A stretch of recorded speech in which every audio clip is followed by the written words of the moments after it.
Hello, friends. I'm back. I didn't quite get through my Aladdin collection. Now I'm gonna pick up right where I left off. Yeah, it was. Sometimes cockiness is a good thing. Sometimes in a character, you know. Originally, Aladdin looked like Michael J. Fox, but they decided to make him. It'd be better if he looked more like Tom Cruise, and a lot of people compare him to Tom Cruise, the way he looks.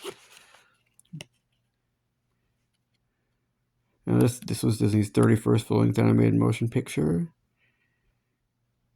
30th was Beauty and the Beast, and then 29th is Rescuers Down Under, and 28th Little Mermaid, and 27th Oliver and Company, and year before then, released in the summertime, was The Brave Little Toaster, and then the year before that was The Great Mouse Detective. But The Great Mouse Detective was technically the 26th full-length animated motion picture because they don't really count The Brave Little Toaster as in that same canon.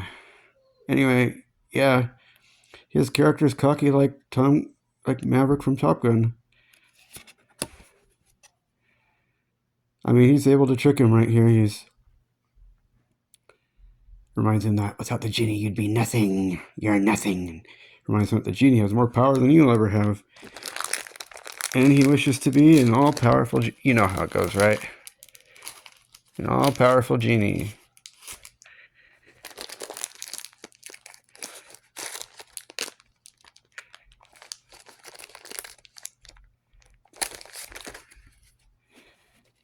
He was never quite able to defeat the snake. But he becomes the most powerful being there is besides God. And reaches up to the cosmos, and he's bent on controlling the universe.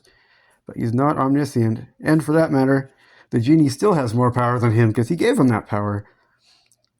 But he had a pretty cool trick up his sleeve because he forgot one huge thing. When you're a genie, you need everything that goes with it. You're going to be trapped in a lamp. Now he gets afflicted in the Cave of Wonders for another 10,000 years. Although, they made the Return of Jafar, which, that bumbling henchman of Jafar's unleashes him. Now, the Sultan finally annuls that law. I don't know why he didn't do it in the first place. He wasn't an unreasonable person, was he?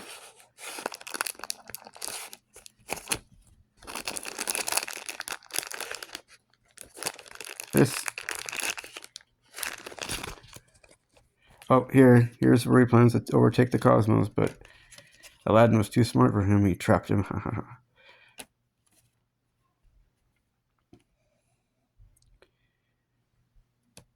And now Jasmine could use whoever she deems worthy.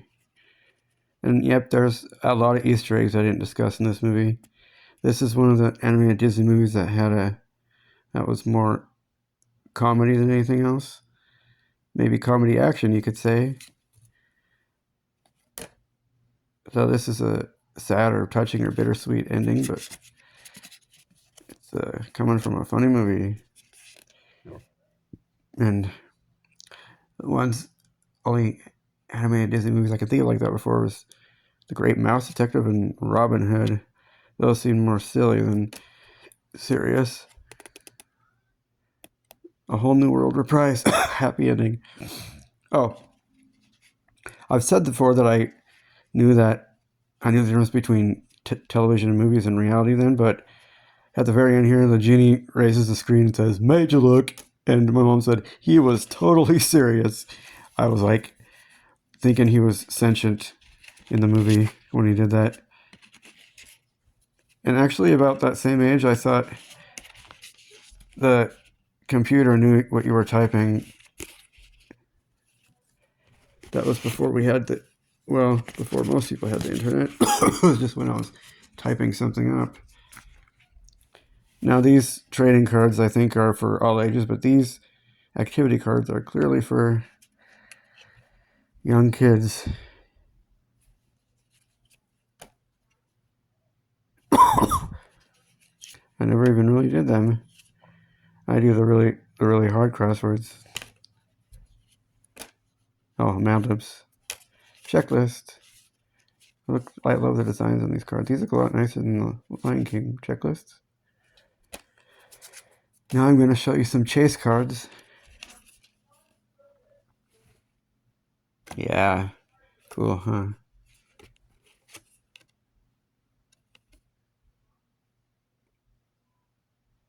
Yeah, that's really neat. Oh, and that's the coolest one. Abu looks pretty cranky there.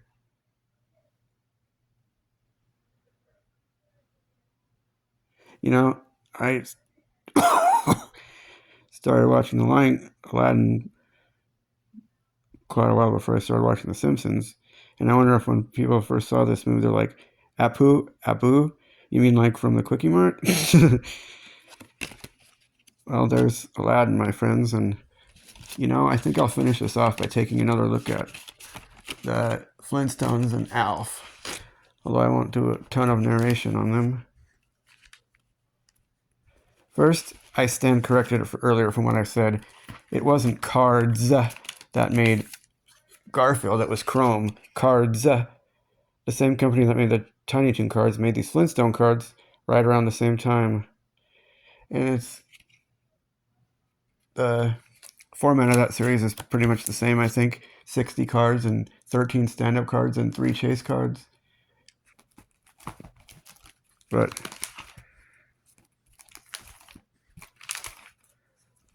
I never got a checklist for this one. I don't know if they had character cards like the Tiny Toons ones did. Every cartoon that's G-rated has been stereotyped, or there's a stereotype, a common belief that they're kids shows. Now this, when it came out in the 60s, was considered an adult cartoon and the first of its kind. And it's just full of it. It's got a lot of adult humor and satire and pop culture references of the 60s. Some which I don't even understand. Fruity Pebbles, Flintstone Vitamins, timeless. But kids today might not even know who those characters are.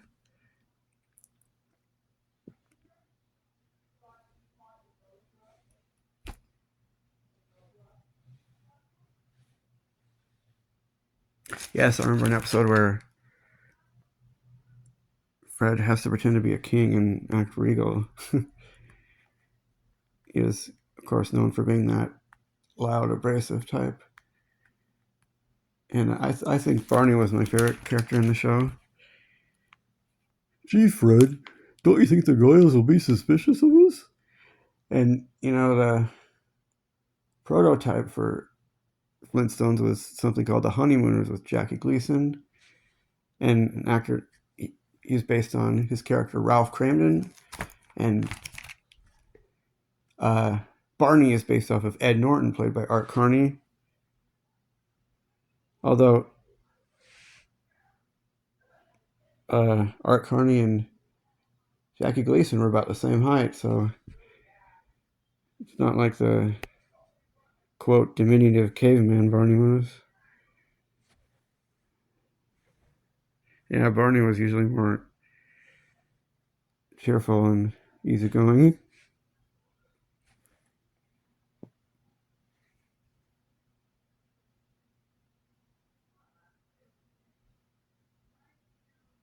And despite having such a dangerously strong grip, I think Bam Bam was pretty mellow.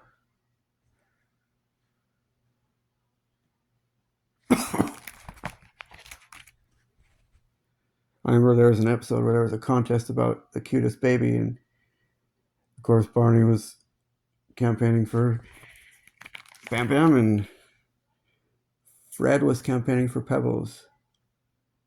I can't say one is cuter than the other, honestly.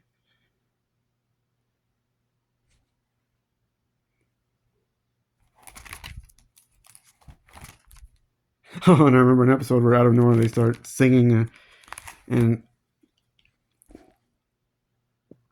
they become a singing sensation, even though they never really started talking in complete sentences.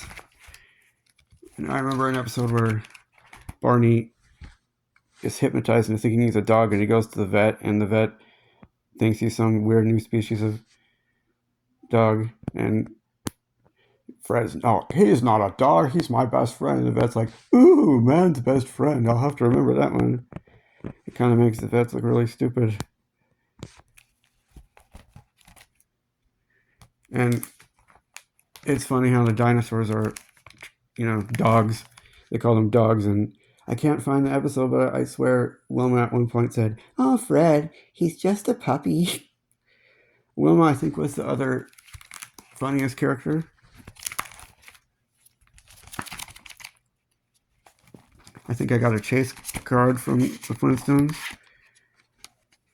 I didn't find these till I was just a few years ago at a secondhand store.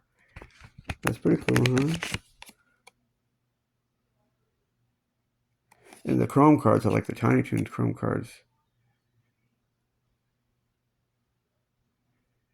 Might be considered lesser quality than other chase cards,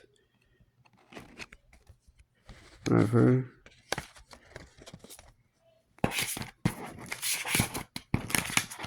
Now, Alf. I watched that when I was little, but really forgot about the family and what they looked like and the characters until I got it on DVD later. Now he's maybe the funniest alien I've ever seen. His voice and sarcasm and quips and backwards planet he came from. The sun was purple and they ate cats, and they call the phone the plastic thing on the counter that rings. And their dates, Nathan Ginger. I mean, dates like November. Yeah, that was kind of funny, but got kind of sad and kind of old after a while when Alf kept trying to eat the cat. There was an early episode where Alf was actually accused of eating the cat, and it was pretty sad when little Brian had to see that and burst into tears. He said, Lucky was my best friend. But otherwise, the episode was pretty hilarious.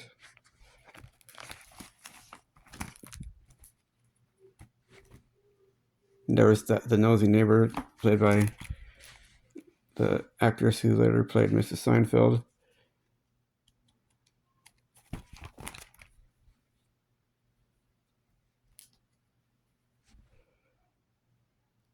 One pretty lowbrow moment, but pretty funny, I think, is the first episode where he wakes up in the mom's bed and they look at it. She looks at him and screams, and Alf looks at him and screams.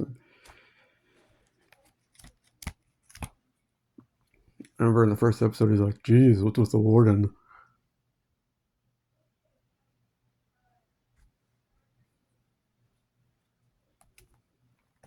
And it was kind of an irreverent show. It made fun of a lot of things at the time, like Merv Griffin, Roseanne Barr.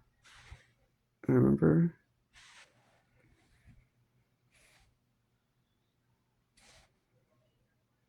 A while ago, there was talks that they were going to make a movie of it. I don't know where they've gone with that. Ooh, yeah, baseball cards. These are just weird. Cleveland Goomers, Marty Dandy Torpedoes.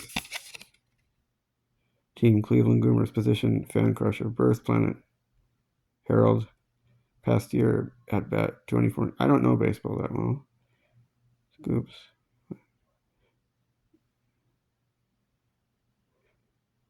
Let's read this.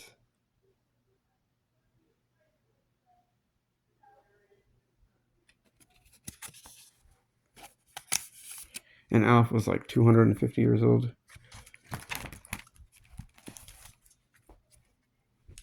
That's all she wrote, guys. Hope you enjoyed that. I'll be back with more interesting stuff.